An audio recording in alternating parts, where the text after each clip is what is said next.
प्राचीन काल में जब यह सृष्टि बिल्कुल नई थी, तब एक समय ऐसा आया जब पूरा ब्रह्मांड अंधकार में डूब गया, क्योंकि वेद यानी ज्ञान का मूल स्रोत राक्षसों ने छीन लिया था।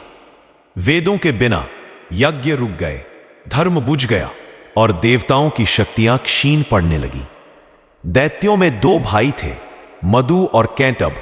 महाशक्ति के वरदान से भरकर दोनों ने ब्रह्मा जी के ध्यान के समय उनके पास रखे वेदों को चुरा लिया। वह वेदों को प्रलय के समुद्र की गहराइयों में लेकर छिप गए। देवताओं ने जब यह देखा तो घबराकर विष्णु भगवान के पास पहुंचे, क्योंकि ज्ञान खो जाने का अर्थ था सृष्टि का अंत।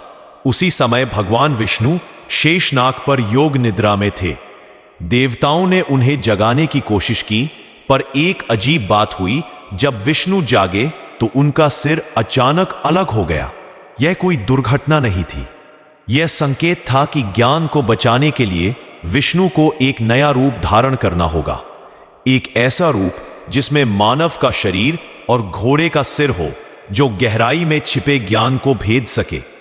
तभी देवलोक में चमक उठी दिव्य आभा और प्रकट हुआ एक अद्भुत स्वरूप, हयग्रीव, देवों का नया आश्रय, ज्ञान और वेदों का रक्षक। उनका शरीर दिव्य तेज से बना था और घोड़े जैसा मुख, जो वाणी, वेग और विद्या का प्रतीक है। हयग्रीव अवतार लेकर भगवान विष्णु प्रलय के समुद्र में कूद पड़े, जहां अंधकार की धुंध और भयावह लहरें थीं।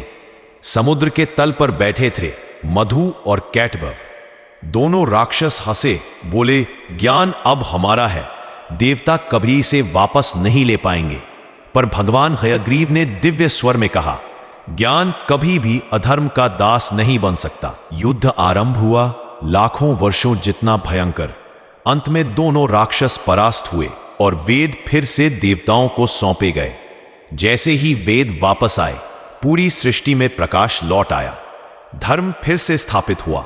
ऋषि मुनियों ने मंत्रों का उच्चारण शुरू किया और ब्रह्मांड फिर से अपने मार्ग पर चल पड़ा। देवताओं ने कहा, हे हयग्रीव, आप न होते तो ज्ञान हमेशा के लिए खो जाता।